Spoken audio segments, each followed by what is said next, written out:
सजन लगी तोरी लगन मनमा।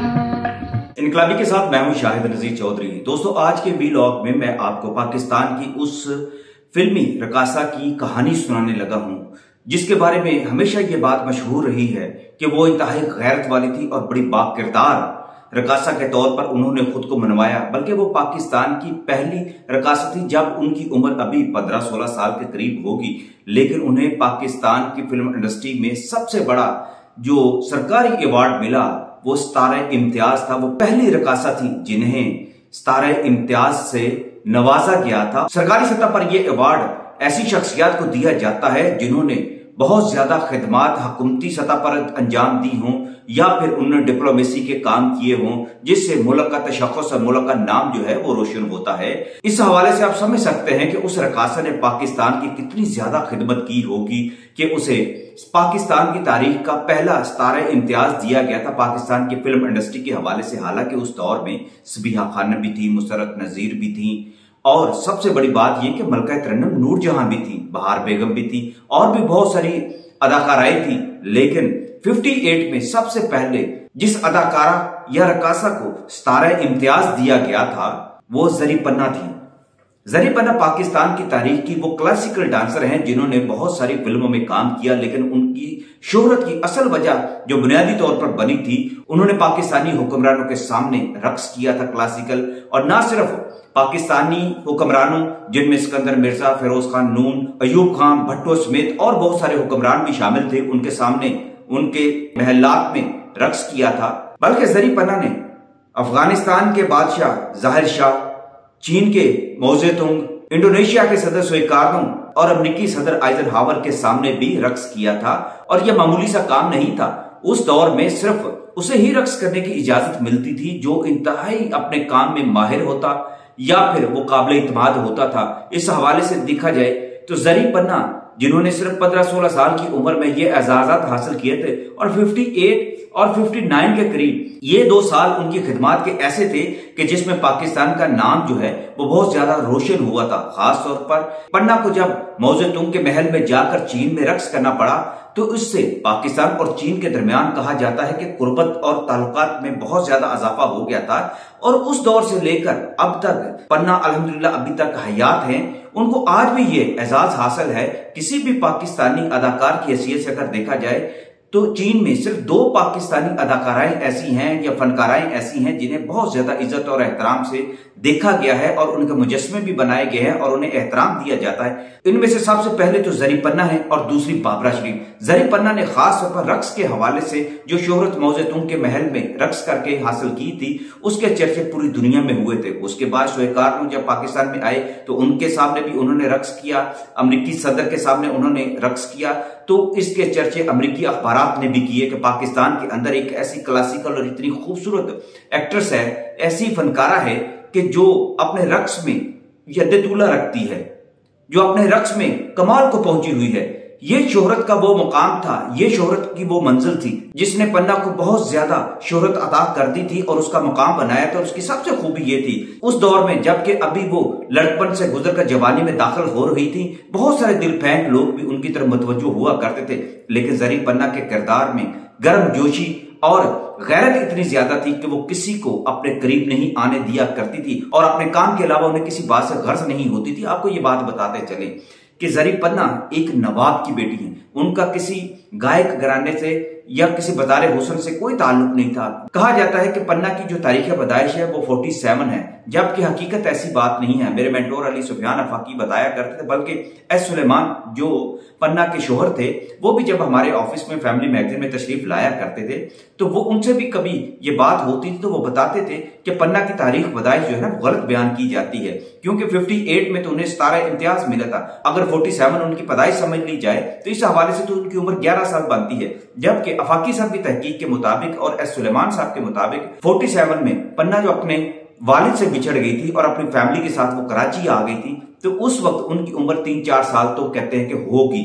इस हवाले से अगर देखा जाए तो पन्ना 58 में 14-15 साल के करीब उनकी उम्र थी। उनको इस तरफ लाने के लिए आपको मैं बताता चलूं, बड़ी दिलचस्प बात है। ये कहा जाता है कि इरफान खोसर जो पाकिस्तान के बड़े लेजेंड अदाकार रहे हैं, उनके वालिद जो सुल्तान खोसर थे, उन्होंने फिल्म इंडस्ट्री और रक्स की तरफ वो लेकर आए थे और एक मेंटोर की हैसियत से उन्होंने उनकी सरपरस्ती भी की थी। पन्ना के हवाले से ये बात मशहूर है कि उन्होंने फिल्म बाजी में ऐसा क्लासिकल रक्स पेश किया था जिसकी मिसाल आज तक पेश नहीं की जा सकी। बाजी के तमाम गाने बड़े क्लासिक गाने थे।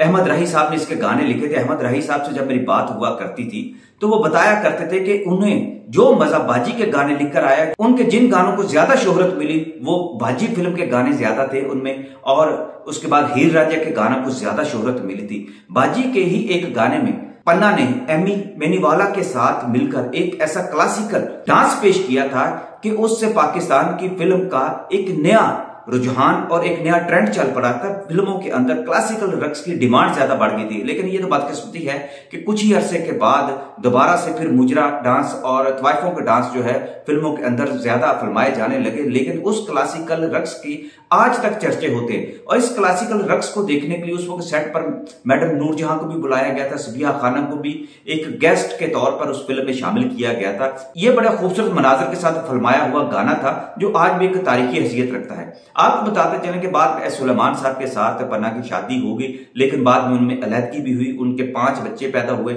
लेकिन पन्ना ने अपनी जिंदगी जो है खुद बनाई और हमेशा एक गैरत के साथ उन्होंने अपना सफर जो है आगे रखा और वो पाकिस्तान में क्लासिकल डांस के हवाले से एक तरबियत और एक दरसगाह का दर्जा रखती हैं। और उन्होंने कराची, लाहौर में अपने बहुत सारे ऐसे इदारों के अंदर नौजवानों को तरबियत भी दी है और क्लासिकल गाने को खास तौर पर और क्लासिकल डांस को खास तौर पर अहमियत दी है।